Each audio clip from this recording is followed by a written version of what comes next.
ሰላም ብያለሁ። እንዴት አመሻችሁ? ዛሬ ላይቭ ገብቻለሁ። የአሜሪካ ዲፕሎማቶች እንግዲህ ወደ ትግራይ ዛሬ እንደሚያቀኑ እየተሰማ ነው። ባለፈው ጊዜ እንግዲህ የቪዛ እገዳ አድርገው ነበር። በኢትዮጵያ ፖለቲካ ውስጥ አዲስ ውጥረት ነግሷል። በህወሓትና በፌዴራል መንግስቱ መካከል ያለው ፍጥጫ እያየለ በመጣበት በዚህ ወቅት ነው እንግዲህ የአሜሪካ መንግስት ባለፈው ጊዜ ለህወሓት አመራሮች የቪዛ እገዳ አድርጓል። ይህ እገዳ ግን በሰላሙ ሂደት ላይ ምን ያህል ተጽዕኖ ያመጣል፣ ምን ያህል ተጽዕኖ ያሳድራል የሚሉ ብዙ ጥያቄዎች እየተነሱ ነው። ምንም አይነት ተጽዕኖ እንደማያሳድር ነው ብዙዎች። ጦርነትንስ ያስቀራል ወይስ እንዲያው የይስሙላ? በሌላ በኩል ከቅርብ ጊዜ ወዲህ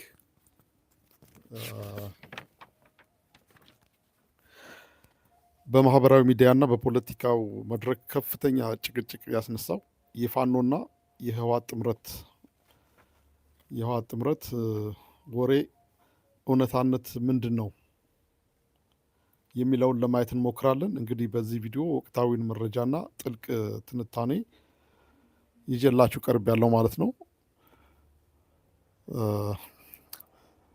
በቅድሚያ ግን ቪዲዮውን ላይክ በማድረግ ለሌሎች እንዲደርስ አግዙኝ። ሰብስክራይብ በማድረግም የቻናላችን ቤተሰብ ይሁኑ በማለት እንጋብዛለን።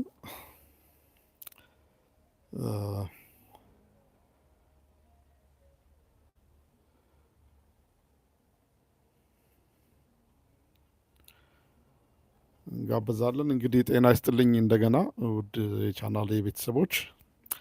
በኢትዮጵያ ፖለቲካ ውስጥ ውጥረቶች በየቀኑ መልካቸውን እየቀያየሩ ነው።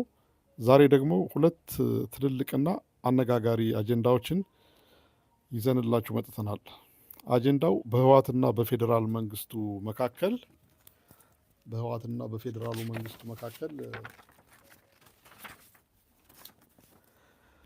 ያለው ፍጥጫ እያየለ መምጣቱን ተከትሎ አሜሪካ የጣለችው የቪዛ እገዳ ጦርነትን ያስቀራል ወይስ ምንም ተጽዕኖ የለውም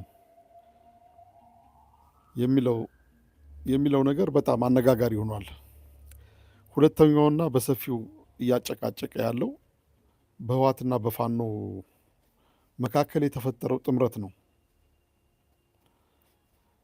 የዚህ ወሬ ጉዳይ በከፍተኛ ሁኔታ እያጨቃጨቀ ነው። እንግዲህ እስኪ ቪዲዮ ፍጻሜ ድረስ አብራችሁን ቆዩና ሀሳባችንን ወደ እናንተ እናቀርባለን ማለት ነው። እንግዲህ ከቅርብ ጊዜ ወዲህ በህወሓትና በብልጽግና መንግስት መካከል ያለው የቃላት ጦርነትና ፍጥጫ ወደ ከረረ ምዕራፍ ተሸጋግሯል። ይህንን ተከትሎ የአሜሪካ መንግስት በህወሓት ከፍተኛ አመራሮች ላይ የቪዛ እገዳ መጣሉ ተሰምቷል።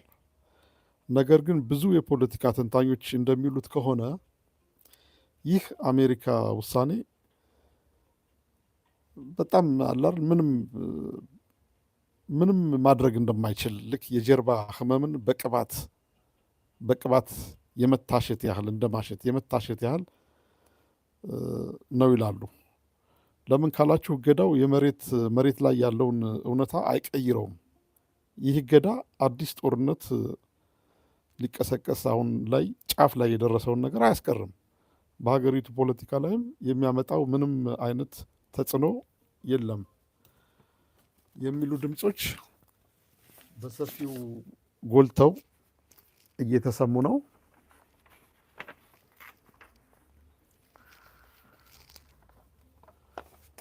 ምክንያቱም ሁለቱም ወገኖች የገቡበት የፖለቲካ ውጥረት ከቪዛ እገዳ በላይ የህልውና የውስጥ ስልጣን ፍልሚያ በመሆኑ የአሜሪካ ዲፕሎማሲያዊ ጫና የጦርነትን ስጋት ሙሉ በሙሉ ሊገታው አይችልም የሚለው ስጋት በሰፊ እየተነገረ ነው።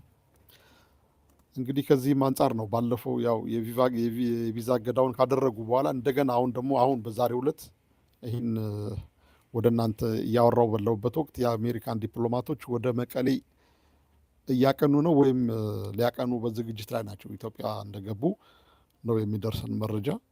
እዛ ሄደው ምን የሚቀይሩት ነገር ይኖራል? እርግጥ ነው አሜሪካኖች በአሁኑ ሰዓት ጦርነት እንዲነሳ አይፈልጉም። እንደገና ደግሞ የአብይ አህመድም ሳፖርተር ናቸው። የፕሮስፓሪቲ ጋስፕል የነሱ ተገዢ ነው አብይ አህመድ። ስለዚህ ህወሓትን ለማስታገስ ነው። ነገር ግን ምንም የሚያመጡት ነገር የለም የተለየ ነገር። ዲፕሎማሲ ጥረት አድርገው ወደ ፕሪቶሪያው ሰላም ስምምነት እንዲመለስ ነው። ግን ከብልጽግና ጋር ህወሓት አብሮ መቀጠል የሚፈልግ አይመስለኝም። ካሁን በኋላ በቃ የክብር ጉዳይ ነው። እዚህ ጋ አሁን የክብር ጉዳይ ነው። ህወሓት ጋር ያሳደጉት ውሻ ነክሷቸዋል፣ አቅስሏቸዋል። ያ አብይ አህመድ ነክሷቸዋል፣ አቅስሏቸዋል።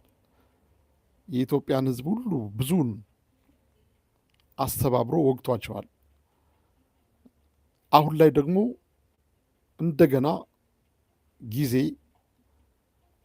ጥሎታል። አብይ አህመድን ጊዜ እየጣለው ነው ማለት ይቻላል። በአሁኑ ሰዓት ላይ ያ የነበረው 2013 ላይ የነበረው የህዝብ ድጋፍ አሁን ላይ የለም፣ ዜሮ ነው።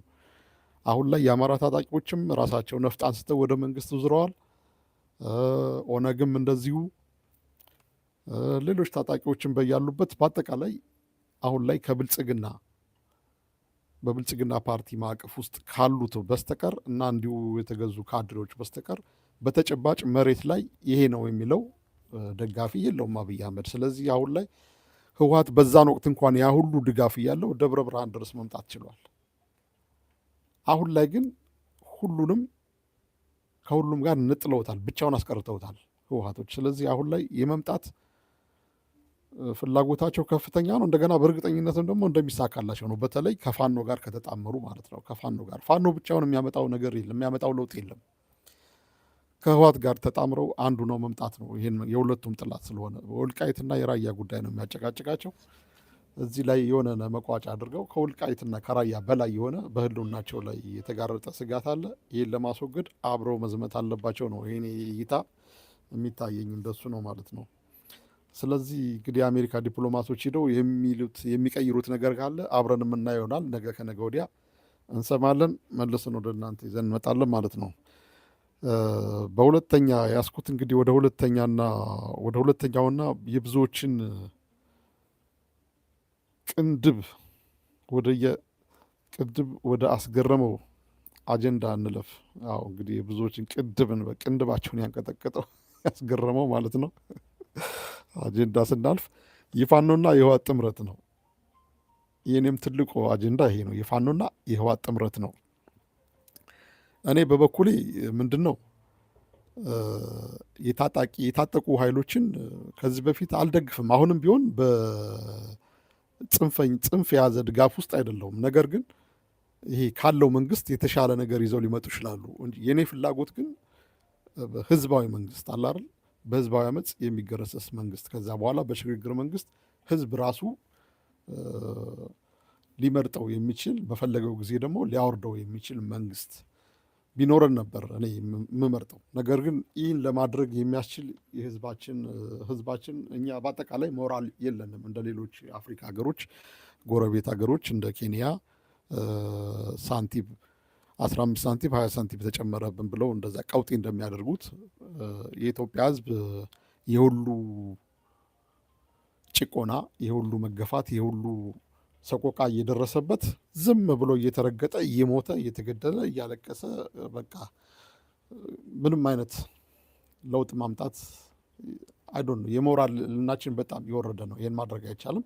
ስለዚህ ኢትዮጵያ ውስጥ ጥቂቶች ናቸው ለውጥ የሚያመጡት። ከድሮ ጀምሮ በታጣቂዎች ነው ኢትዮጵያ ውስጥ ለውጥ ሲመጣ ያየ ነው። ያው በንጉሱም ጊዜ እንግዲህ ደርግ ንጉሱን ገርስሶ ካርዛው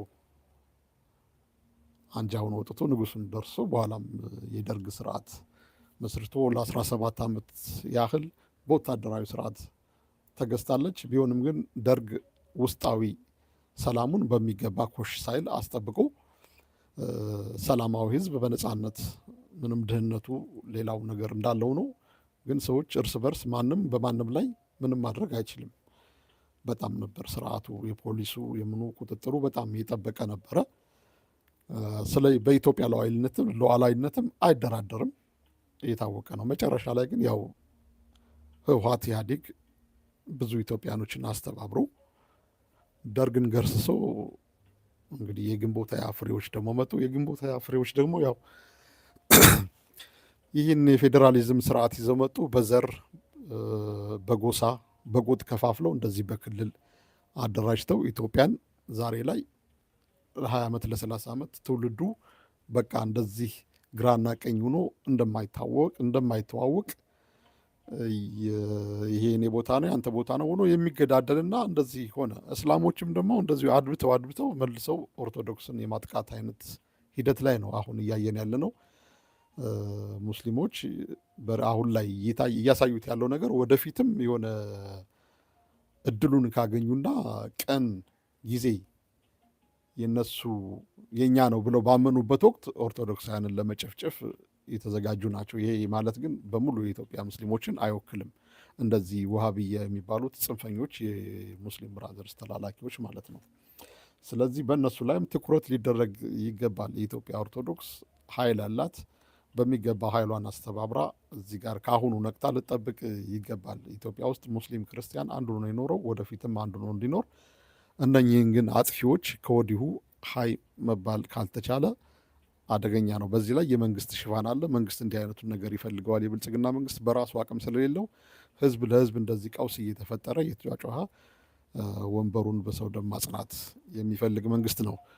ስለዚህ ከዚህ አንጻር ምንም የትጥቅ ትግልን ባልደግፍም፣ ነገር ግን በቃ የግድ ነው ፋኖና ህወሓት ተጣምረው ይሄን ስርዓት መገርሰስ አለባቸው በሚገባ። አሁን ውስጡ ባዶ ነው፣ ስጋት ላይ ነው፣ ከፍተኛ ስጋት ላይ መሆኑ የተረጋገጠ ነው።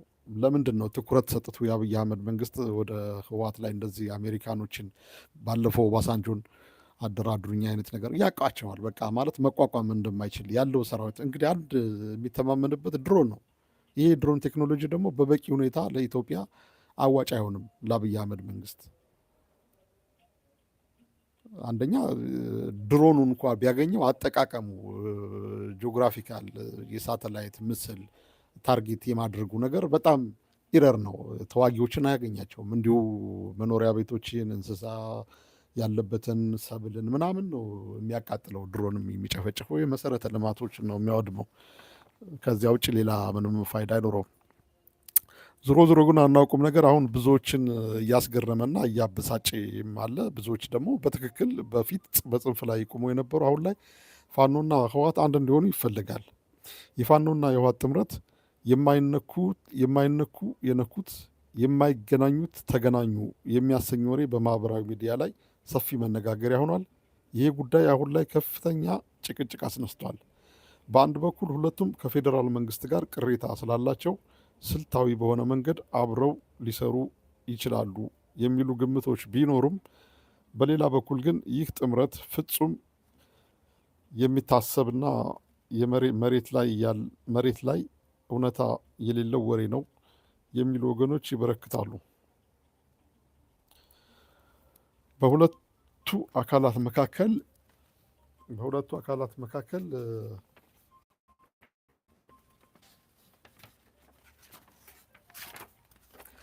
ያለው የታሪክ የማንነትና የድንበር በተለይ ደግሞ የወልቃይትና ራያ ጥያቄ ሳይፈታ እንዲህ አይነት ጥምረት ሊፈጠር አይችልም የሚለው ክርክር ሚዛን ይደፋል። ታዲያ ይህ ወሬ ለምን መጣ? የፖለቲካ ትርፍ ለማን ነው?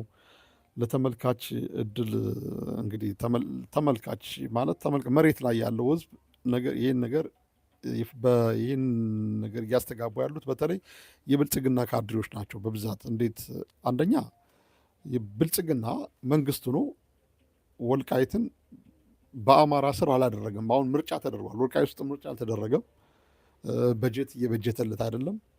ስለዚህ ብልጽግና ህወሓት እሺ ቢለውና ህወሓት ቢታረቀው ወልቃይትን ለህወሓት ሰጥቶ ከህወሓት ጋር መታረቅ ይፈልጋል። ለምን? በጣም የሚፈራቸው ህወሓቶችን ነው። እንደገና ደግሞ ከፋኖ ጋር እንዳይጣምሩ ይፈልጋል። ወልቃይት አንድ እንትን አድርጎ የያዘው ይሄ ነው። በወልቃይት ጉዳይና ራያ ስላለ በፍጹም አማራና ትግራይ አንድ ላይ ሊመጡ አይችሉም ነው። እዚህ ላይ በእርግጥ ህወሓቶችን ቢሆን እዚህ ጋር ቆም ብለው ሊያስቡ ይገባል።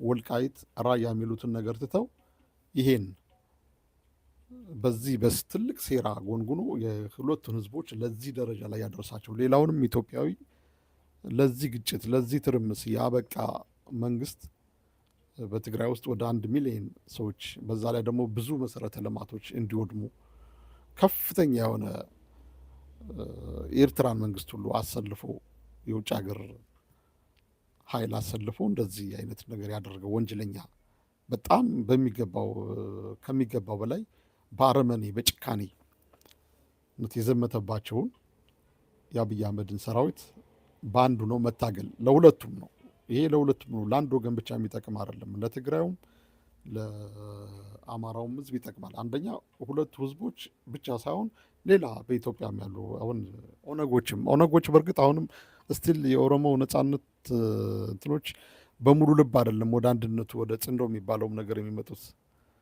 የእነሱ ቀይ መስመር አለን የሚሉት ነገር አለ። ዛሬ እንደውም አንድ ሚዲያ ላይ የሰማሁት ስታሊን ጋር ሲነጋገር የነበረ ኢንጂነር ማንቆርቹ የሚባል የኦሮሞ ቀይ መስመር መጠበቅ አለበት ይላል። እንደው የኢትዮጵያኒስቶች ምንድን ነው የሆነ አስተባባሪ ዋና ኮሚቴ ነው አሉ። ግን ይህን መንግስት ለመጣል ነው እንጂ የሚሳተፉት ይሄ መንግስት ከወደቀ በኋላ ራሱ አንዱ ነው እንደማይስማሙ ከወዲሁ የሚያመላክት ነው። ስለዚህ እነሱን አሁንም ማመን አይቻልም። ነገር ግን ህወሓትና ፋኖ ተጣምረው አንድ ሆነው ከመጡ ሌላው እዳው ገብስ ነው። ምንም ማድረግ አይችሉም። ይህን ኃይል መጋፋት የሚችል ኃይል አይኖርም። ኦነግም በለው ማንም በለው አብሮ የሚሰራ ከሆነና በኢትዮጵያ አንዱ ነው በሰላም በንግግር ኢትዮጵያ ላይ በአንድነት በሰላም ሊኖር የሚችልበትን አይነት መንገድ የሁሉም መብት ተከብሮለት ማለት ነው። እንደዛ አይነት ነገር ሊፈጠር ካልቻለ በስተቀር ይህ ቀይ መስመር አለን የሚሉት ነገር አይሰራም። ቀይ መስመር አዲስ አበባ እኛ ነው ወይም ደግሞ ኦሮሚያ ክልል በሙሉ ኦሮሞኛ ያልተናገረ ሰው መኖር አይችልም፣ እንደዚህ ይገደላል። እንደዚህ አይነት ነገር አይሰራም። እንደዚህ አይነት መንግስት እንደዚህ አይነት አቅመ ቢስ የሆነ መንግስት የብልጽግና መንግስት ከተገረሰሰ ወደፊት ኢትዮጵያ ውስጥ የሚመሰረተው መንግስት በሚገባ የተዋቀረ ጠንካራ መንግስት ሊመሰረት ይችላል። ስለዚህ ጠንካራ መንግስት ከተመሰረተ ደግሞ ህዝብ ከመንግስት ጋር ይሰራል። እነዚህ ጽንፈኞች በሃይማኖት ሽፋን እሱም ቤተ ክርስቲያን ማቃጠል፣ ንጹሐንን መግደል እንደዚህ አይነት ነገሮች አይኖሩም። መንግስት ጠንካራ ከሆነ ኢትዮጵያ ውስጥ እንደዚህ አይነት ነገሮች በፍጹም ሊፈጸሙ አይችሉም። ይህ መንግስት ሆን ብሎ ለራሱ ፖለቲካ ለራሱ እድሜ ማራዘሚያ እንዲህ አይነት ቀውሶች እንዲፈጠሩ ነው። አሁን ባለፈው ጊዜ በዚህ 3-4 ቀን ውስጥ በደራ ውስጥ ተሰልፈው የኦነግ ታጣቂዎች ሲገቡ አይተናል። ኦነግ ነው የሚባሉት ኦነግ ሸኔዎች የመንግስት ግብረ አበሮች ናቸው። መንግስት በፈለገበት ቦታ ላይ የሚያሰማራቸው እንደዚህ የሆነ ቀውስ ሲፈጠር ሀገሪቱ ውስጥ እሱን የሚያሰጋ አይነት ነገር ሆኖ ሲፈጠር እንደዚህ ጫና ለመፍጠር በህዝቦች ላይ በየጊዜው በተለያየ ቦታ የሚያሰማራቸው ኃይሎች ናቸው። እነዚህ ኃይሎች እንግዲህ ባለፈው በደራ ገብተዋል። ደራ ውስጥ ብዙ አይነት ወንጀል እየፈጸሙ ነው። ሰዎች በየጊዜው እየሞቱ ነው። ይሄ መንግስት ሂዶ ማስቆም አልቻለም። ይህን እየታየ እየተነገረው እንኳ ገና ሲገቡ ጀምሮ ያለው ነገር እየተነገረ ማስቆም አልቻለም። ስለዚህ ይህን የግድ መዋጋት አስፈላጊ ነው ማለት ነው የሚሆነው።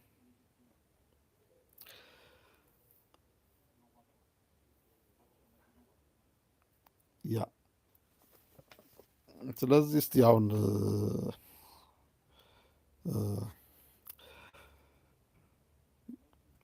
የተከበራችሁ ውድ ተመልካቾቻችን የኢትዮጵያ ወቅታዊ ፖለቲካ እጅግ ውስብስብ በሆነ ጉዞ ላይ ይገኛል።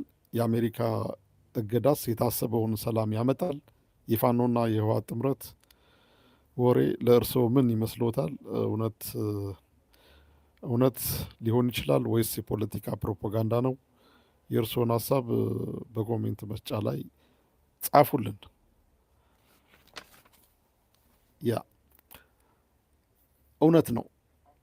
የፋኖና የህወሓት ጥምረት ብቻ ሳይሆን እንደዚህ ጽንዶ ጽንዶ ማለት ኦሮሞንም ያካትታል። የአገው ብሔራዊ ሸንጎ እነሱ ከትግራይ ኃይል ጋር በፊትም የትግራይ ኃይል ጋር ተደርበው ተዋግተዋል። አሁንም ከትግራይ ኃይል ጋር አሉ። እንደገና የጋምቤላ የኦጋዴን ምናምን የተለያዩ ባለፈው አንዳርጋቸው ጽጌ ዘርዝሮ ሲገልጻቸው ነበረ።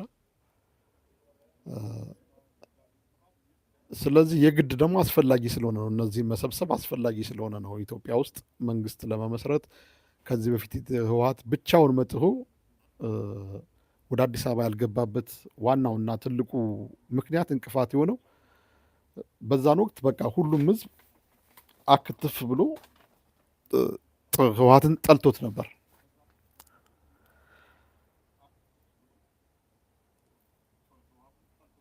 ጠልቶታል። ምክንያቱም 27 ዓመት ሙሉ ያ የጨቆነው ስርዓት በዛ ነው። አንደኛ በእርግጥ ግንዛቤ ማጣታችን ነው እንጂ 27 ዓመት ሙሉ አብሮ ሲሳተፍ የነበረው ይሄ ዛሬ ብልጽግና ብሎ ራሱን ብልጽግና ብሎ ከኢህአዴግ የወጣው እዛው ተኮትኩቶ ያደገው አብይ አህመድ ነው።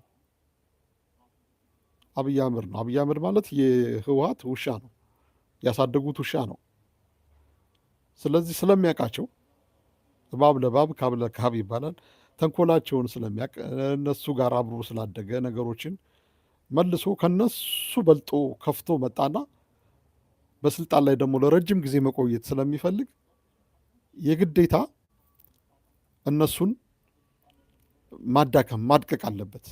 ይህን ለማድረግ ደግሞ ከሻዕቢያ ከኢሳያስ ጋር ነው ጥምረት የፈጠረው።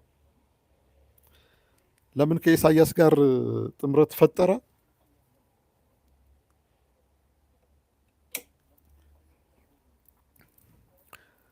ያ ቃል እንግዲህ ኢህአዴግ በስልጣን ላይ በነበረበት ወቅት ሻዕቢያን በተለያዩ ማዕቀቦች እንደዚህ አስሮት ይኖር ነበረ።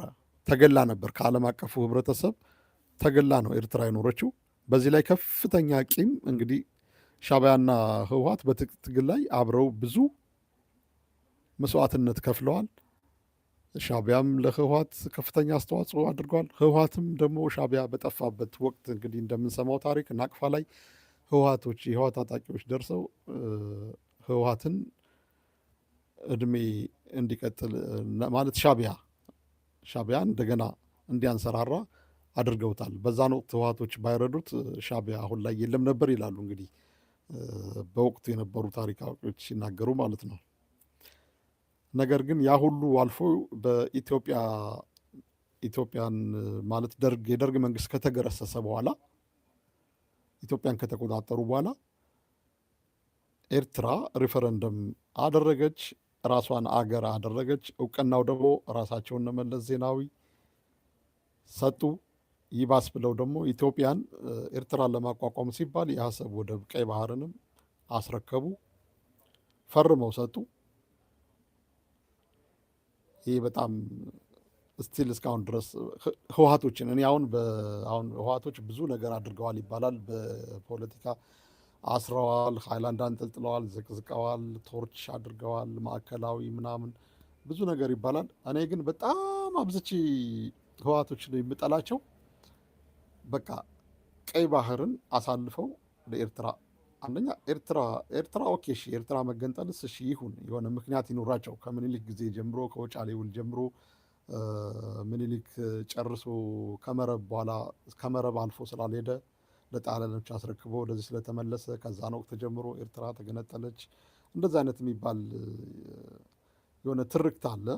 እርግጥ ነው ምኒልክ ከመረብ ነው የተመለሰው በውጫሌ ውል ተብሏል። እንግዲህ የተሳሳተ እንደገና ደግሞ በዚህኛው በኩል እንግሊዞች በዚህ ስለመጡበት ነው ምናምን ነገር ይባላል። ይህም ምክንያት አይሆንም። በአጠቃላይ ግን ምኒልክም ቢሆን ስልጣኑን ለማቆየት ሲባል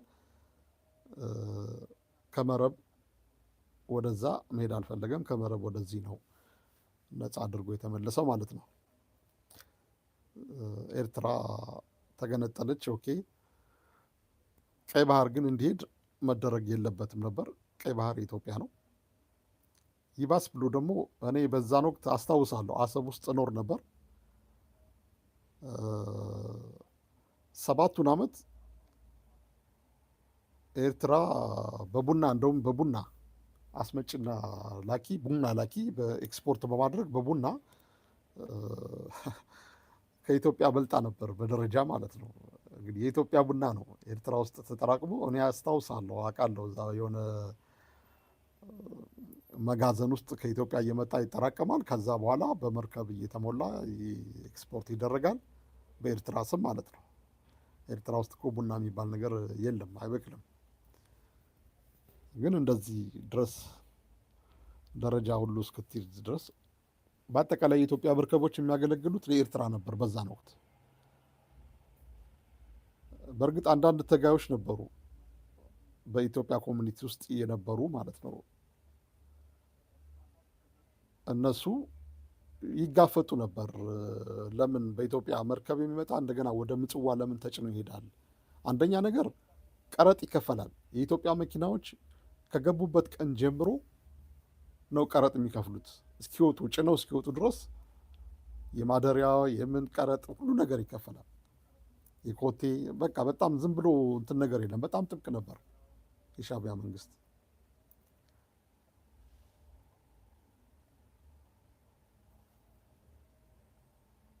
በዛን ወቅት ነው እንግዲህ ናቅፋ የሚባል የራሱን ገንዘብ አዘጋጀ። ድሮ ድሮ ግን ከዛ በኋላ ያው በሂደት በኢትዮጵያ ላይ እንግዲህ የኤርትራ ህልውና በኢትዮጵያ ላይ የተመሰረተ ነው።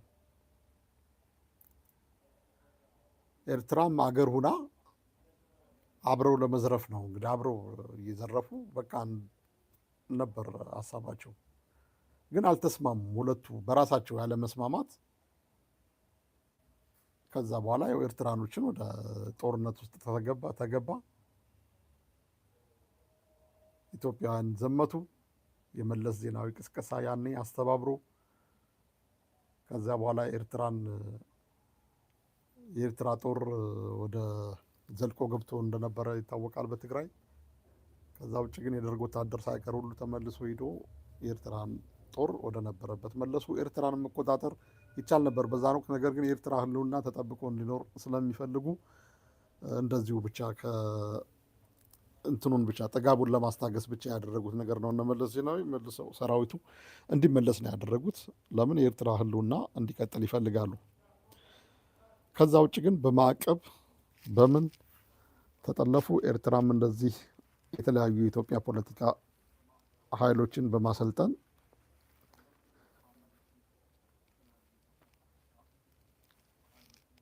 ይሄ እነ ግንቦት ሰባትን አርበኞች ምናምን የተለያዩ ኃይሎችን ታሰለጥን ነበር። እነ ብርሃኑ እነ ዶክተር ብርሃኑ እና አንዳርጋቸው ጽጌ እየተመላለሱ የዲያስፖራውን ዶላር ያልቡት ነበር። ምንም አይነት እኮ ይሄኔ ነው የሚባል የሆነ በመቶ የሚቆጠር ወታደር እኮ የላቸውም። እንዲሁ ግን ዝም ብለው በቃ የዲያስፖራውን ገንዘብ እና በፕሮፓጋንዳ ኢሳት በከፍተኛ ሁኔታ ያው እንደውም ኢሳት ይበልጣል መሬት ላይ ከነበሩ ታጋዮች የአርበኞች ግንቦት ሰባት ምናምን ከነሱ ያው በእነሱ ስር ቢሆንም የኢሳት ሚዲያቸው ይበልጣል። ሚዲያው ነው የታገለው የኢህአዴግን መንግስት ማለት ይቻላል።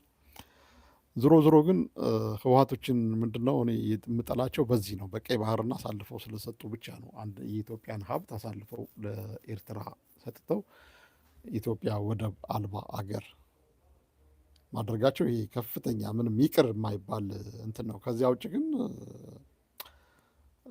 ህወሓት ሪሊ በጣም ትልልቅ ሜጋ ፕሮጀክቶችን ራሱ የአባይን ግድብ 75 በመቶ አጠናቀው ፋይናል ላይ ድርሰውት ነው ሄዱት። አብይ አህመድ እንደሚለው ተዘርፈዋል እንደዚህ ተብሎ ምናምን ነገር እንደሰራበት ስመኛውን አስገድሎ ፖለቲካ እንደሰራበት አይደለም። የሰሩትን ሰርተዋል እንላለን። ተከዜ፣ ግልገል ጊቤ የተለያዩ ግድቦችን ሜጋ ፕሮጀክቶችን ቀርጸዋል። አሁን ዛሬ አብይ አህመድ በውሃና በመብራት የሚያብለጨልጭ ፕሮጀክት አይደለም እነሱ የሰሩት። ዘላቂነት ያለው ለሀገር የሚጠቅም ሰራተኞችን የሚያሳትፍ ነው ግንባታ። ትልልቅ ሜጋ ፕሮጀክቶችን ኢትዮጵያንን የሚያሳትፍ ፕሮጀክቶችን ነው። እንደገና በዲፕሎማሲ ደግሞ ኢትዮጵያን አስከብረው የኢትዮጵያ መከላከያ ሰራዊት ከኢትዮጵያ አልፎ በጣም የተረጋገጠ በሩዋንዳ፣ በደቡብ ሱዳን፣ በሶማሊያ፣ በተለያዩ ሀገሮች ተፈላጊ በጣም አስተማማኝ የሆነ ተፈሪ እና በጣም አስታራቂ ተፈላጊ በሁሉም ራሳቸው በሀገሮቹ ተፈላጊ ነው የነበረው። ዛሬ ላይ ግን የኢትዮጵያ ሰራዊት ይውጣልን፣ ሱዳኖችም ሶማሌዎችም ሁሉም የሚሉበት ደረጃ ላይ ማለት በቃ አብይ አህመድ ብልሽት አደረገው አደረገው እና ደግሞ አሁን ምርጫ ደግሞ ተደረገ። እንግዲህ ምርጫው ብልጽግና 400 ምናምን መቀመጫ ብልጽግና ነው እንግዲህ ወደ 40 መቀመጫ በተቃዋሚዎች የደመቀ በተፎካካሪ ፓርቲዎች የደመቀው ምክር ቤት የኢትዮጵያ ቴሌቪዥን የሚሰራው ዜና ላይ ነው እንደዚህ አይነት ነገር የሚሰማው። እንግዲህ በተፎካካሪ ፓርቲዎች የደመቀው ምርጫ ምክር ቤት ነው የሚሉት። እንግዲህ የሚቀጥለው የኢትዮጵያ ፓርላማ በተፎካካሪ ፓርቲዎች የደመቀ ነው። በነ ኢዜማ እንግዲህ በነ ጋሻው መርሻ፣ በነ በለጠ፣ በነ ዶክተር ብርሃኑ እና እንደዚህ አንድ የቅማንት የተለያዩ እንደዚህ ወኪሎች ምናምን ብለው በይሉንታ የተሰጣቸዋል አይደል? ራሱ ዝም ብሎ ያስቀመጣቸው አይነት ነገር አሉ። በአጠቃላይ ግን የሚያሳዝነው ነገር የእንኳን ደስ ያለህ እንግዲህ ለአብይ አህመድ ማለት ነው፣ ለብልጽግና መሪ ከውጭ ሀገር መሪዎችም ሆነ በአጠቃላይ ከውጭ ሀገር አካባቢ የእንኳን ደስ ያለህ መግለጫ ምንም አይነት ነገር የተሰጠ የለም። ግን የኢትዮጵያ አምባሳደር በውጭ ሀገር በጅቡቲ ያለው ማነው ስሙ፣ እሱ ለአብይ አህመድ የእንኳን ደስ ያለህ መግለጫ ከውጭ ሀገር ከጅቡቲ የኢትዮጵያ አምባሳደር ከጅቡቲ እንኳን ደስ ያለ መግለጫ ለአብይ አህመድ ልኳል። እንደገና ደግሞ የአማራ ከሚባለው ሀገር አረጋ የአማራ ክልል ፕሬዚዳንት እሱም የእንኳን ደስ ያለ መግለጫ ወጥቷል። በቀጣይ አገኘው ተሻገር ራሱ ተመስገን ጥሩነህም እንኳን ደስ ያለ መግለጫ ሊያወጣ ይችላል። ወይም ደግሞ የተለያዩ የክልል ፕሬዚዳንቶች የእንኳን ደስ ያለ መግለጫ ሊያወጡ ይችላሉ። ከዚያ ውጭ ግን ኬንያ እንኳን ለታዛቢነት የላከች አገር እንደው የእንኳን ደስ ያለ መልእክት አልተላከም። የጣሊያኗም የአብይ አህመድ ጓደኛ ነች ትባላለች። እስካሁን እንኳን ደስ ያለ የሚል መልእክት አላከችም። የአውሮፓ ህብረት በፍጹም ያው በቃ አላርን ምርጫው ምርጫ እንዳልሆነ እንዳልተደረገ በሚገባ መረጃ አላቸውና ስለዚህ ቀድሞ የታወቀ ነገር ስለሆነ እንኳን ደስ ያለህ መልእክት አላኩለትም ማለት ነው። ስለዚህ ያሳዝናል በጣም።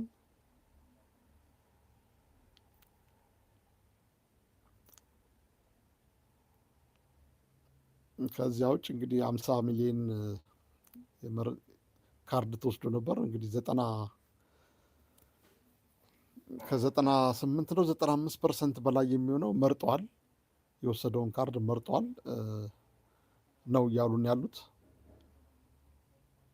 አንዳንድ አዘጋጅተው የሚያቀርቧቸው ደግሞ መንገድ ላይ ምናምን የሚያናግሯቸው ሰዎች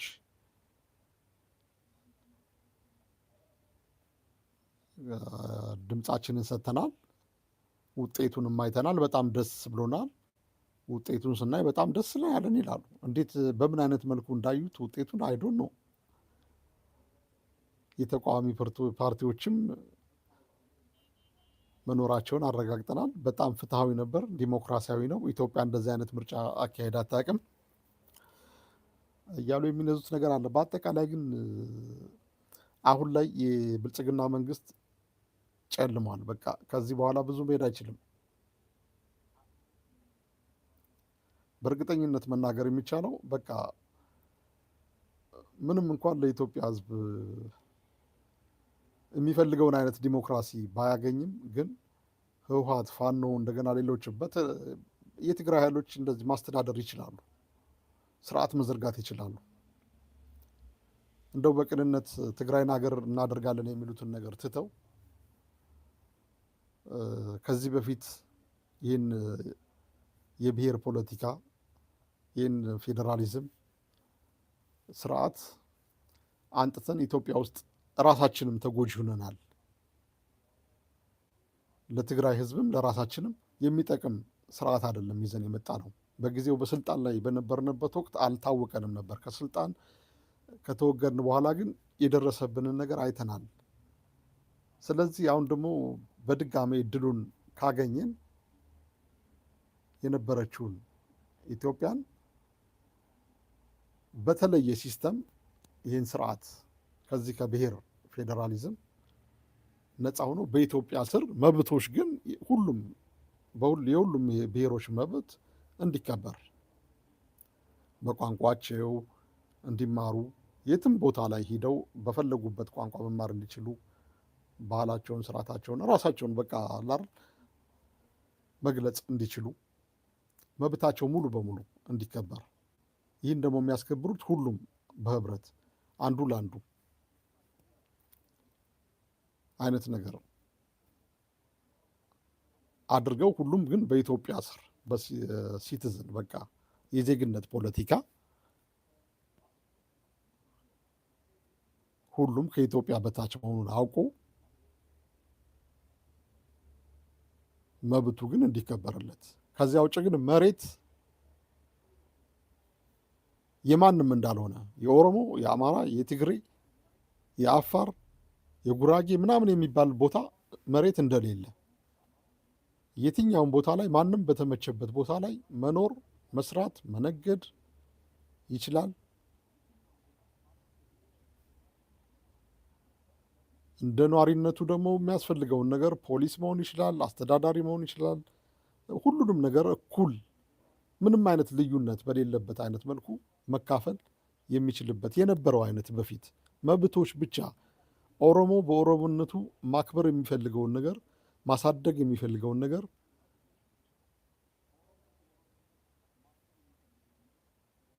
ባህሉን፣ ትውፊቱን፣ ሁሉን ነገር መብቱን በነፃነት ማክበር እንዲችል ሌሎችም ሁሉም በመከባበር የሁሉም አንዱ የአንዱን እንዲያከብር እንደዚህ አይነት ስርዓተ መንግስት ተዘርግቶ የዜግነት ፖለቲካ ክልል የሚባል ነገር ቢፈርስ የህወሓት ከመጣ በኋላ እንግዲህ መምጣታቸው አይቀርም። አንድ ከሆኑ የጽንዶ የሚባለው ነገር አንድ ከሆነ ማለት ነው። ደግሞ የግድ አንድ መሆን አለባቸው። ብቻውን የአማራ ፋኖ ትግል ብቻውን የሚያመጣው ለውጥ የለም። እርግጥ ነው የአማራ ፋኖ በከፍተኛ ደረጃ ብዙ ቁጥር ያላቸው ፋኖች አሉ። ምንም በተበታተነ ቦታ ላይ ማለት በሁሉም በጎጃም፣ በጎንደር፣ በወሎና በሸዋ እንዲሁም በተለያዩ በሁሉም ወረዳዎች፣ የገጠር ከተማዎች ሁሉም አለው። እንግዲህ በተለያየ ስም በተለያየ ብርጌድ ራሱን ሰይሞ ይንቀሳቀሳል። ሁሉም በመንግስት ላይ ነው ጥቃት የሚሰነዝረው። ነገር ግን ወደ አንድ መቶ አሁን እነዚህ ህወሓት ጋር አንድ ቢሆኑ ህወሓት በቀጥታ ከተሳተፈበት አንደኛ ህወሓቶች ምንም እንኳን ሳይንሳዊ የሆነ ባይሆንም እውቀታቸው ወታደራዊ እውቀታቸው በተግባር ግን በሚገባ ተፈትኖ ያለፈ ነው። ይበልጣል። በተግባር የተገኘ ደግሞ ከሁሉም ይበልጣል። ስለዚህ ህወሓቶች ማዋጋት ይችላሉ። የህወሓት ጄኔራሎች መምራት ይችላሉ። የኢትዮጵያ መልክዓ ምድር እያንዳንዷን በሚገባ እጃቸው ላይ ነች። የፋኖን ኃይል አብሯቸው ካለ ደግሞ በሚገባ መርተው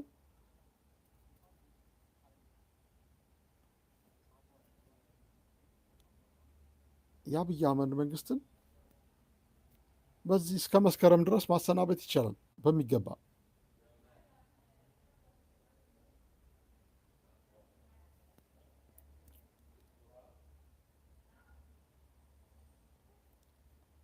ስለዚህ ይህን የአንድነት ነገር ማጠናከር አለባቸው፣ የግድ ነው። ይህን ካላደረጉ እንዲሁ ሲጓተቱ ትግሉ እየተራዘመ አሁን እኮ ብዙም ቦታ መቆጣጠር አልቻለም የመንግስት፣ አዲስ አበባ ላይ ነው ያለው። ስለዚህ ኃይላቸውን አጠናክረው ወደዛ መራመድ፣ ወደፊት መገስገስ የሚችሉበትን አይነት መፍጠር ነው የሚያስፈልገው። ይሄ ደግሞ ጥቂት ኃይል ነው የሚያስፈልገው፣ ማለት ህብረት ነው። ህብረት ካገኙ ያው በፊት ለፊት ቆሞ የሚዋጋቸው የለም። በአሁኑ ሰዓት ላይ መከላከያ ሰራዊት በ3 ወር 4 ወር ለብ የሰለጠኑ ናቸው። እጃቸውን በቀጥታ ምንም ሳይዋጉ በቀጥታ እጃቸውን መስጠት የሚፈልጉ ሰራዊቶች ናቸው ያሉት። በፍጹም ከህወሓት ጋር መዋጋት አይችሉም፣ አይዋጉም። ከፋኖ ጋር መዋጋት አይችሉም፣ አይዋጉም። አሁን ላይ በርቀት ነው፣ በከባድ መሳሪያና በድሮን ነው። ግን ይሄ የፋኖ የሚባለው ህብረት አንድ ላይ መሰባሰብ ከቻለ፣ ህወሓቶች ወደፊት መምጣት ከቻሉ፣ ስለዚህ ይሄ አንድነት በቅንጅት መመራት ከቻለ በቀጥታ ወደሚፈለገው ውጤት መድረስ ይቻላል። ከህወሓት ጋር እንዴት አንድ እንሆናለን የወልቃይት ጉዳይ ሳይፈታ ምናምን የሚሉ ሰዎች አይሆንም። አባቴ በፖለቲካ እንደዚህ ቂም ይዘህ ዝም ብለህ ዘላለም የምትኖርበት አይነት ነገር አይደለም። ህወሓት የሚባል ቡድን የኢትዮጵያ መንግስት እንዳለ ኢትዮጵያ ውስጥ ያሉ ብሔር ብሔረሰቦችን፣ ሚኒሻዎችን አሳትፎ የአማራ ክልልን በግፍ ሚኒሻውን፣ ፋኖውን፣ ሁሉንም ታጣቂ አሳትፎ የመንግስት መከላከያ ሰራዊት፣ የፌዴራል ፖሊስ፣ የአዲስ አበባ ከተማ ፖሊስ፣ የድሬዳዋ ፌዴራል ፖሊስ፣ የአፋር፣ የጋምቤላ፣ የሲዳሚ፣ ሁሉንም የአፋር ሁሉ፣ ከዚያ አልፎ ተርፎ ደግሞ የኤርትራ ኃይሎች፣ እነኚህ ሁሉ ቀጥቅጠውት መጥፋት ያልቻለ ኃይል ነው። እንደውም አፈር ልሶ እንደገና ተመልሶ ደብረ ብርሃን ድረስ ሁሉን ነገር ዲስሚስ እያደረገ በሺዎች የሚቆጠሩ ወታደሮችን እየማረከ ጄኔራሎችን፣ ኮሎኔሎችን፣ አዋጊ መኮንኖችን፣ ታንኮችን፣ ቢኤሞችን እንዳለ ያ ሁሉ ትርምስምስምስ እያደረጉ ደብረ ብርሃን ድረስ መጥተዋል።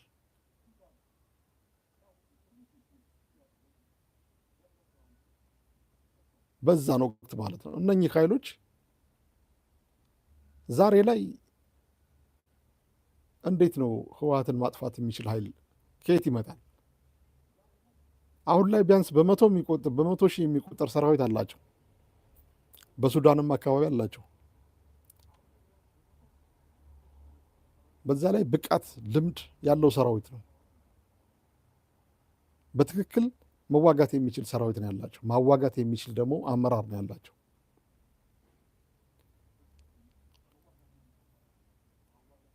እንደገና ደግሞ የትግራይ ህዝብ በአሁኑ ሰዓት ከህወሓት ውጭ ሌላ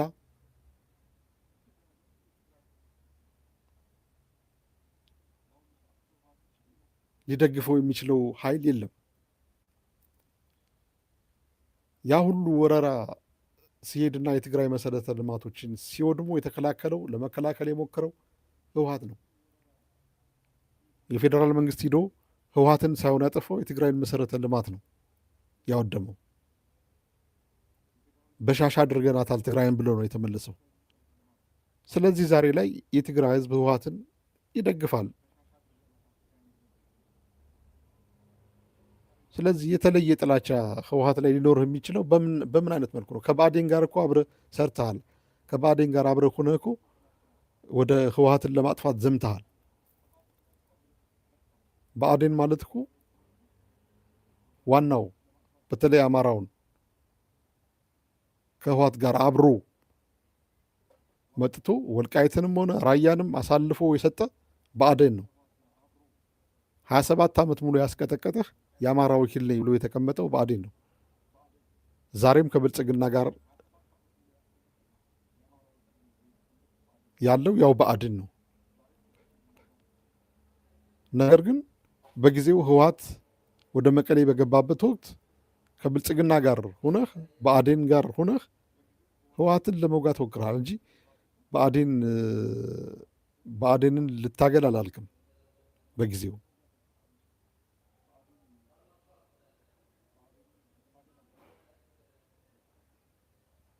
ስለዚህ የትግራይ ህዝብ እስከገደፈው የትግራይ ህዝብ እስከወደደው ድረስ የግዴታ ከህወሓት ጋር አብረ መስራት አለብህ።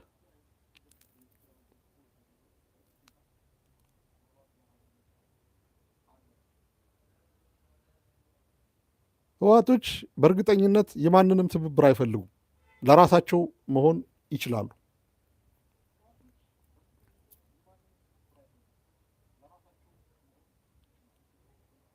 ለዚህ ነው ኃይላቸውን ቢያውቁ ነው አሜሪካኖችም ዛሬ አሁን ወደ እነሱ የሚሄዱት። ባለፈው ኦባሳንጆ አሁን የፕሪቶሪያ ስምምነት ፈረሰ ተብሎ ህወሓት እንደዚህ አይነት ወደ የትግራይ ክልላዊ መስተዳደርን ሲቆጣጠር ወደፊት መምጣት ሲጀምር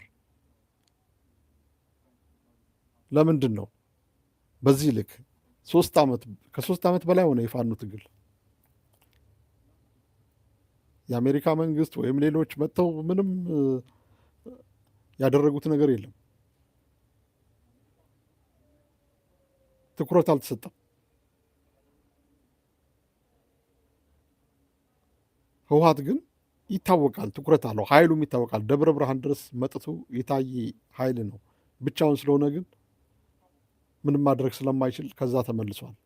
በመመለሱ ሚና ውስጥ አሜሪካ ነበረችበት። ዛሬ ላይ አሜሪካኖች ወደ ህወሓት ሊሄዱ የሚችሉበት ምክንያት ኃይሉ ስለሚታወቅ ነው። ነገር ግን ምንም ለውጥ አያመጣም። አብይ አህመድ የሚባል ሰው እያለ የአሜሪካኖች ወደ ህወሓት መሄድ ለውጥ አያመጣም። ህወሓቶች አሁን ላይ ቆርጠው ተነስተዋል። ይህ መንግስት መጣል እነ ጌታቸው ረዳ ሳምሪ የሚባል ያዘጋጁት ወታደር አለ። ባለፈው ትጥቃቸውን ይዘው ወደዛው ገብተዋል። ያሉትም ደግሞ የትም ድረስ መሄድ አይችሉም፣ የትም ድረስ መዋጋት አይችሉም። ጥቂቶች ናቸው። ብዙ ትግራዋይ እዛ ነው ያለው። ስለዚህ ለውጥ የሚያስፈልግ ከሆነ የግዴታ ከህወሓት ጋር አንድ መሆን አለብህ። ህወሓት ሁሉንም ማስተባበር ችሏል። ኦነግ ከህወሓት ጋር ለመስራት ችግር የለበትም። የኡጋዴን የተለያዩ ኃይሎችም ከህወሓት ጋር የመስራት ችግር የለባቸውም። ስለዚህ ፋኖም ከህወሓት ጋር የመስራት ችግር ሊኖርበት አይገባም።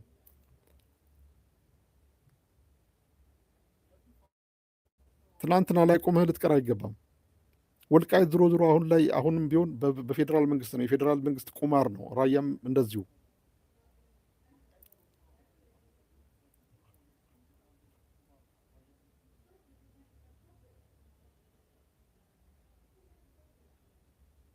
ስለዚህ በወልቃይት ጉዳይ ላይ አንድ የሆነ ውሳኔ ሳይኖር ከህወሓት ጋር አንሆንም አይነት ነገር ይሄ አይሰራም። አሁን ላይ ከወልቃይት በላይ የሆነ ችግር ተጋርጦባችኋል። አንዱ ናችሁ። ወደፊት ብትሄዱ ለውጥ ታመጣላችሁ፣ ህዝባችሁን ታሳርፋላችሁ። ከዛ በኋላ ደግሞ በቅንነት በሰላም በአገር ባህል የወልቃይትን ጉዳይ በድርድር በሪፈረንደም ማስተካከል ይቻላል። ግትር ብሎ የኔ ነው ያንተ ነው በኃይል ከእንግዲህ ወዲያ አዋጭ አይደለም። በኃይል የሚያዋጣ ነገር አይደለም። ወልቃይትን ትግሬም አማራም ሰላም አይኖርም ማለት ለህዝቦች ሰላም ሲባል የተስማሙበት ነገር የሁለቱ ህዝቦች በቃ ቂም የሚባል ነገር ወደዛ በእርቅ ፈትተው አንድ ላይ ሆነው የሚኖሩበትን ትግሬም አማራም ድሮ እንደነበረው ማለት ነው። የኔ ነው ያንተ ነው ሳይባባል ሁሉም አንድ ላይ የሚኖርበት አገር እንዲሆን ነው የሚፈለገው።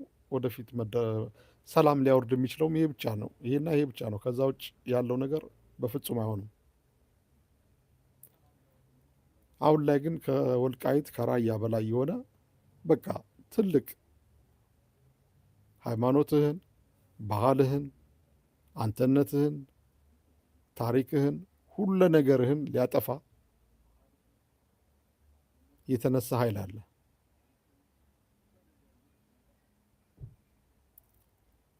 ስለዚህ ይህን ኃይል መጋፈጥ ያስፈልጋል። ይህ ኃይል ደግሞ አቅመ ቢስ ነው። ምንም አይነት ኃይል የለውም። የሚፈልገው አንድ ሆኖ ተጣምሮ የሚመጡበትን ኃይል ብቻ ነው።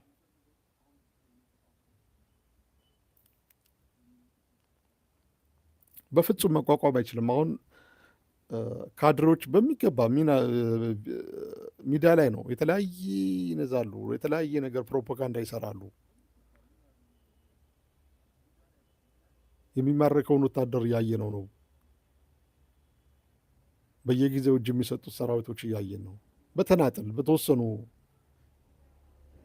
ፋኖች ማለት ነው። በአንድ ፋኖ ወደፊት ኃይሉን አንድ አድርጎ ቢንቀሳቀስ ምን ያህል በአጭር ጊዜ ውስጥ ምን ያህል ውጤት ማምጣት እንደሚችል ግልጽ ነው፣ እየታየ ነው።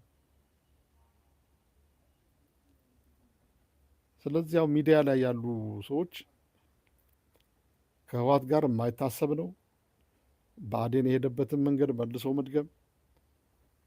ታዲያ ሌላ ከየት ታመጣለህ? በቃ አሁን ተፈትኖ እንደ ወርቅ ነጥሮ የወጣ ህወሓት ብቻ ነው።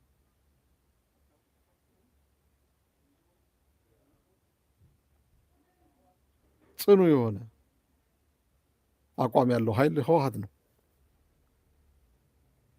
ስለዚህ ይሄን ኃይል እንዲታረቅ ለማስተካከል በቀናነት አብሮ በመስራት ወደ ኢትዮጵያዊነት እንዲመለስ ኢትዮጵያን በማይጎዳ አይነት መልኩ ህዝቦች አንዱ ነው እንዲኖሩ የሚያደርግ ስርዓት እንዲመሰረት እንደዚህ አይነት ትብብር ሁሉንም ብሔር ብሔረሰቦች የማይጎዳ ትብብር ተደርጎ ወደፊት መጥቶ ይህን መንግስት ማስወገድ ያስፈልጋል ባይ ነኝ እኔ እንጂ አሁን ሚዲያ ላይ ሆነ ይሄ አይሆንም፣ ይሄ እንደዚህ ነው፣ ከህወሓት ጋር መስራት በፍጹም አይቻልም፣ ብአዴን የሄደበትን መንገድ መልሰን አንደግምም፣ ይሄ ከሆነ አይቻልም፣ በፍጹም የብልጽግና መንግስት ብቻህን ልትገረስሰው አትችልም። ትችላለህ። የማትችልበት ምክንያት ግን ምንድን ነው? ፋኖ አሁን ላይ ያለው በምን አይነት ቁመና ነው? ጥሩ ቁመና ላይ ነው ያለው። ግን ያ ቁመናው አንድ ሆኖ አንድ ወጥ ኃይል አልሆነም። በሸዋ አለ፣ በጎጃም አለ፣ በጎንደር አለ፣ በወሎ አለ። በወሎ የተለያዩ ብዙ ቦታዎች አለ፣ በጎጃምም ብዙ ቦታዎች አለ፣ በሸዋም ብዙ ቦታዎች አለ፣ በጎንደርም ብዙ ቦታዎች አለ። አንዱ ነው አንድ ፓወር ፈጥሮ ቢያንስ እንደው ሌላው ይቅርና በሸዋ ያለው እንኳን አንድ አይነት ፓወር ይዞ አንዱ ነው መንቀሳቀስ አልቻለም እስካሁን ድረስ። በራሱ መንገድ ነው እየሄደ ውጤት ድል የሚያደርገው። አንዱ ነው ብሔር ግን በጣም ሰፊ የሆነ ድል ማድረግ ይችል ነበር። በጎጃምም ያለው እንደዚህ አንድ ሆኖ ተናቦ ቢሄድ ሰፊ ድል ማምጣት ይችላል። አሁንም ድል እያደረጉ ነው። ግን ይሄ ቁጥ ሳይሆን በሚገባ ብዙ ነገር ድርምስምስ ማድረግ ይችላሉ። ልክ እንደ ህወሓቶች ከመቀሌ እያባረሩ ሲወጡ ያ ትርምስምስ ኦራሉን ምኑን ባለስልጣኑ ሊወጣበት የነበረውን ሁሉ ታንኩን ጭነቱን እንዳለ ድርምስምስ አድርገው ቆረጣ ገብተው ምናምን ሁሉን ነገር እንዳደረጉት አይነት ነገር መናበብ ቢኖር ይህም ማድረግ ይችላል። ፋኖ ይሄ ኃይሉ አለው። ነገር ግን ስቲል እስካሁን ድረስ ይህን ማድረግ አይችልም።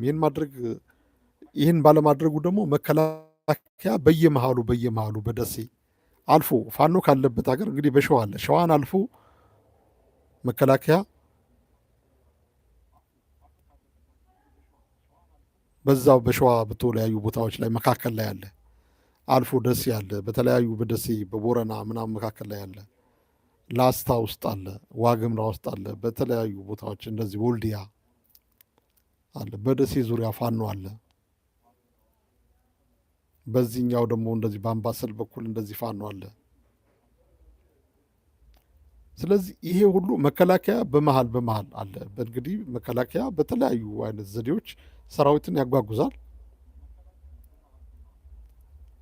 እድል እየሰጡት እያሰለጠነ ምንም የማያውቁ ሰዎችን እያመጣ እስኪገብር እነሱን አያልቅም። የመንግስት ሰራዊት አያልቅም። በየጊዜው ፋብሪኬትድ ነው። ወታደሮችን በየጊዜው መመልመል ይችላል። ወደ ግንባር ማቅረብ ይችላል። በጊዜ ይማረካሉ፣ ይማረካሉ፣ ይሞታሉ፣ መሳሪያቸውን ያስረክባሉ። ግን መልሶ ደግሞ መንግስት ነው፣ አቅም አለው። አቅሙ ምንድን ነው? ፍጆታ ነው። የገንዘብ ማግኘት ይችላል፣ መክፈል ይችላል። ፕሮፓጋንዳ ይሰራል። በሚዲያዎች ላይ እለት ዕለት ፕሮፓጋንዳ ይሰራል በነፃነት። ስለዚህ ከደቡብ ከምን እያፈሰ ወጣቱን ያመጣል፣ ያሳትፋል።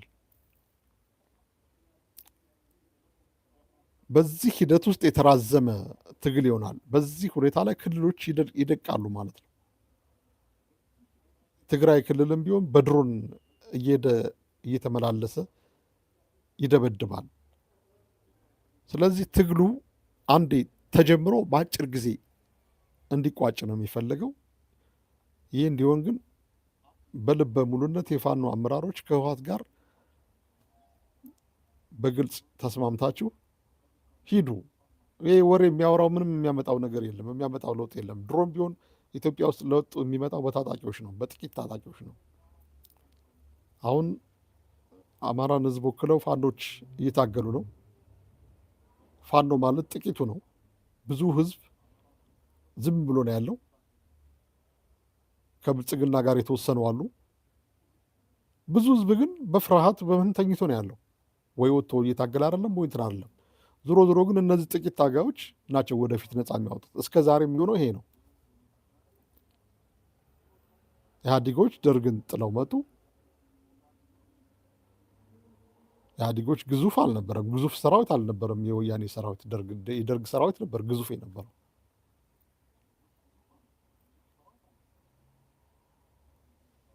ስለዚህ ጥቂቶች ናቸው ታስተባብረው ደርግን መገርሰስ የቻሉት።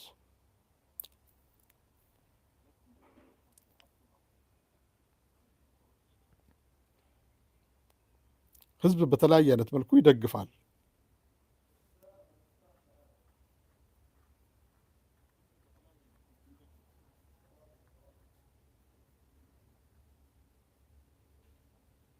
ስለዚህ ወደፊት መምጣት ይጠበቅባቸዋል። ከህወሓት ጋር አብሮ መስራት ምናምን የሚሉትን ነገር ወደዛ ባትሰሙ ጥሩ ነው። ውሳኔ ማለት መሪ ስትሆን መወሰን መቻል አለብህ። ውሳኔ ፕሮፓጋንዳ ምናምን እንደዚህ የሚወራ ላይ በዛ የምትመራ ከሆነ እስከ መቼውም ድረስ ትጠፋለህ። ግን እንደ አመራር እነ ዘመነ ሌሎችም እናስረስ ምናምን የምትባሉ በጎንደርም በወሎም ያላችሁ እንደምሬ ወስናችሁ ከህወሓት ጋር በቃ መስራት፣ በቃ ምንም ማድረግ አይቻልም።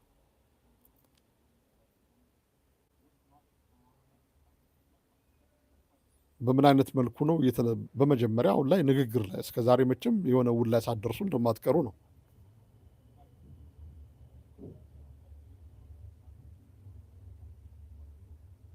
ስለዚህ ታጣቂዎች፣ አመራሮች ከታስማማችሁ ሌላው ህዝብ ውስጡን ስለማያውቅ የተለያየ ነገር ቢልም ምንም የሚያመጣው ለውጥ የለም። ለውጥ የሚመጣው በእናንተ እጅ ነው፣ በታጣቂዎች እጅ ነው። ከዚያ ውጭ የኢትዮጵያ ህዝብ ለመገዛት ፈቃደኛ ነው። ቢያንስ አንጻራዊ ሰላሙን ብቻ ከሰጣችሁት በፖለቲካችሁ ውስጥ አያገባውም።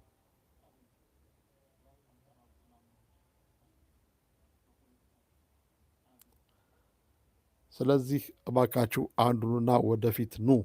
ምንም እንኳን የታጣቂዎችን መምጣት ባንደግፍም፣ ነገር ግን ከዚህ ካለው አሪዎስ ምንም አይነት ሰላም የህዝቦችን ሰላም የንጹሐን ዜጎችን ሰላም ማስጠበቅ የማይችል የማይረባ ልፍስፍስ መንግስት የህወሓት ኃይሎች ያሉበት ስርዓት ጥብቅ እንደሚሆን በእርግጠኝነት መናገር ይቻላል። ለምን? ያየነው ነው፣ ኑረንበታል፣ አይተናል። በእነሱ ፖለቲካ ላይ አይንን አታቅላ፣ የእነሱን ፖለቲካ አትንካ እንጂ ኢትዮጵያ ውስጥ እንደፈለግ ከ24 ሰዓት መንዳት ትችላለህ፣ ከሰሜን ጫፍ እስከ ደቡብ ጫፍ በሰላም ነግደህ ሰርተህ አትርፈህ መኖር ትችላለህ።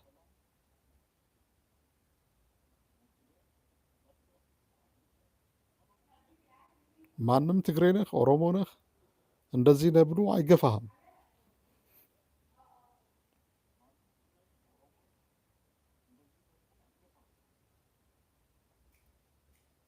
ኦነግ ምናምን የሚባለውን ኃይል እንዴት እንዳጸዱት በነበሩበት ወቅት እዛው ቦታው ድረስ ሄደው ምንጩን እንዳደረቁት እናውቃለን። ኢትዮጵያ መሬት ላይ ኦነግ የሚባል ነገር አልነበረም። አብይ አህመድ ነው ሰተት አድርጎ ያስገባቸው። ዛሬ ላይ እንደዚህ በፈለገበት ወቅት አላሁ አክበር እያሉ የሚያርዱ ኦነጎችን የፈጠረው የኢትዮጵያን ሕዝብ እንዳለ ቅስሙን የሰበረው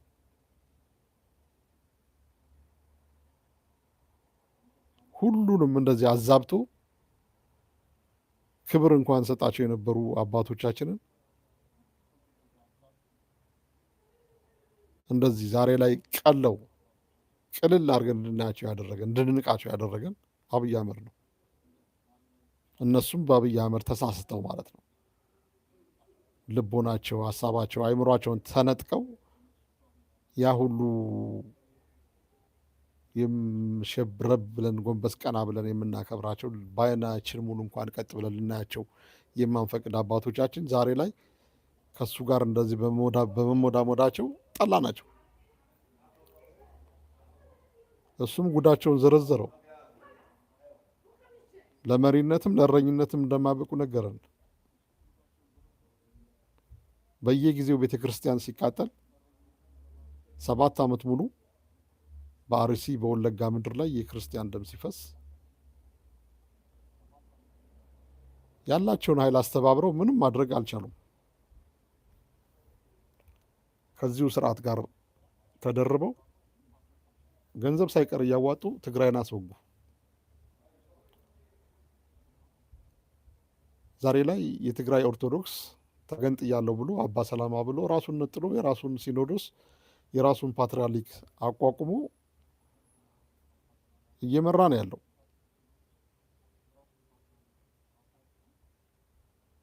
ይህ ሁሉ የመጣው አብይ አህመድ በፈጠረው ቲያትር ውስጥ ተሳታፊ በመሆኗ ነው። ኦርቶዶክስ አመራሮች፣ አባቶች ጦሩን እየሄዱ ሲባርኩና ሲደግፉ በመታየታቸው ነው። በአንድ በኩል አይፈረድባቸውም። የኢትዮጵያ ኦርቶዶክስ አገር ናት፣ አገር ነኝ የምትል አክሱም የሚባል መሰረቷ የሆነውን በመድፍ ሲቀጠቀጥ ያጋጥማል። እነ ዳንኤል ክብረት መሰረተ ሲናድ ክርስቲያን ሁሉ አጨብጭቦ ነው ዝም ብሎ ያየው። ዛሬ ላይ የት ትቆማለህ? በየቦታው ትናዳለህ። በአርሲ የ101 ዓመት ቤተ ክርስቲያን ቅርስ ታሪክ ነደደ። ብዙ ምዕመናን ተጨፈጨፉ። ታቦቱ ተሰደደ።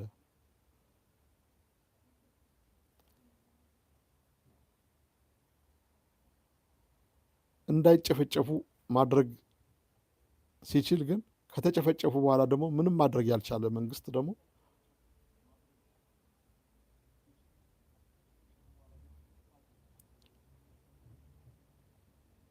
ዛሬም መንግስት ወደ መንግስት አቤት የሚሉ ኦርቶዶክሶች አሉ። ይባስ ብሎ እያሰራቸው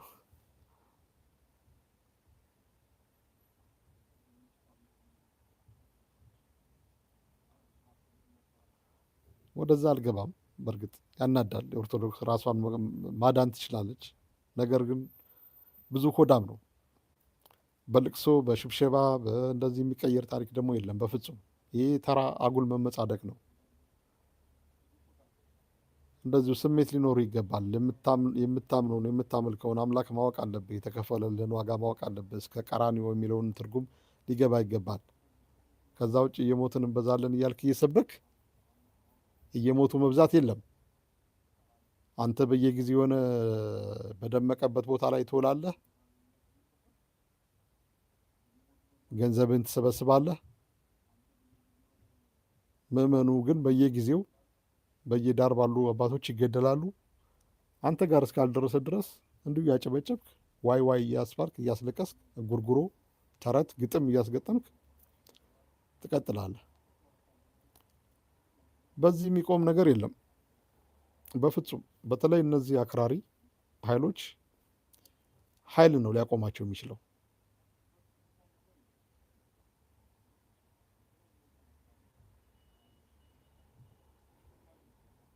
ስለዚህ የኢትዮጵያ ኦርቶዶክስ ኃይሏን መጠቀም አለባት። ያላትን ወጣት ማስተባበር አለባት። እነዚህ ጥቂቶች ናቸው። እንደነሱ ማድረግ አይደለም፣ እንደነሱ ሂደህ የነሱን ማፍረስ አይደለም፣ ወይም የነሱን ክብር መንካት አይደለም። ነገር ግን ሊያቃጥሉ ሊያፈርሱ ሲመጡ ማፍረስ መቻል አለብህ። እነሱን ደግሞ ትችላለህ። ፈሪ ከሆንክ ግን ትገደላለህ። ይህ እግዚአብሔር ይህን አይደግፍም። ቁጭ ብለህ ተገደል እያልክ ተገደል አይልም። እያለቀስክ ተገደል አይልም። እጅና እግር ሰጥተዋል። መላ ያንተ ነው። ጥበብ ያንተ ነው። ዊዝደም ያንተ ነው። ማምለጥ ካልቻልክ አንገትህ ላይ ስለት አድርጎ እያረደው ያየህ እኔን አያርደኝም፣ እኔስ አንተ ብትሆን ያው ነህ ትታረዳለህ። ስለዚህ ያን አይተህ እጅህን መሰንዘርና እጅህን ማንሳት ካልቻልክ ዋጋ የለም። በፍጹም እግዚአብሔር ሊታደግህ አይችልም። ማነህ አንተ?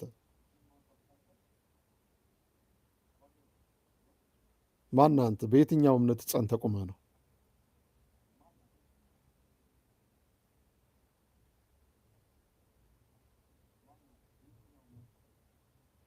እግዚአብሔር ወርዶ ሊያድንህ የሚችለው?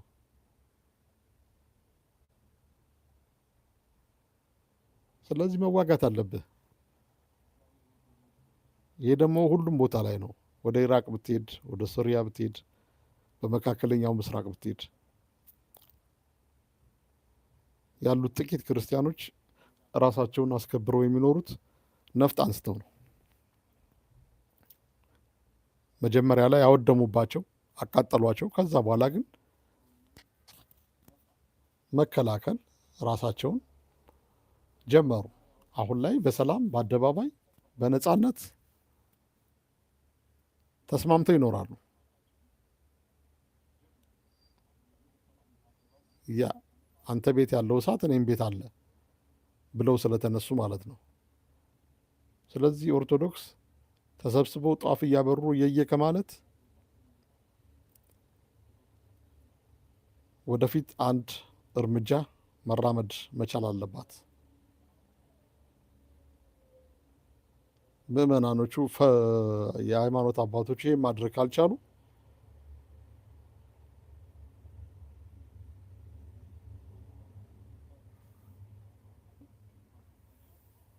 ምንም ናቸው ማለት ነው። በፍጹም እረኛ መሆን አይችሉም። እየኖሩ ያሉት የሆነ ራስ ወዳድ ዓለማዊ ሕይወት ላይ ናቸው ማለት ይቻላል። እንግዲህ ከሞላ ጎደል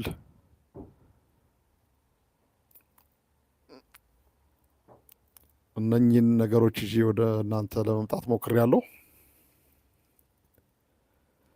በቀጣይም እንደዚህ ላይቭ እየገባው ለመሳተፍ ሞክራለሁ።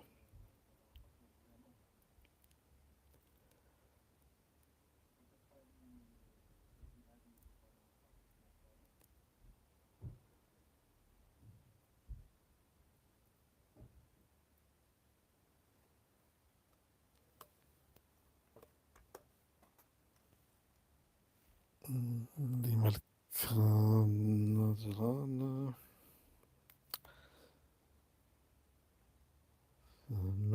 ፋኖ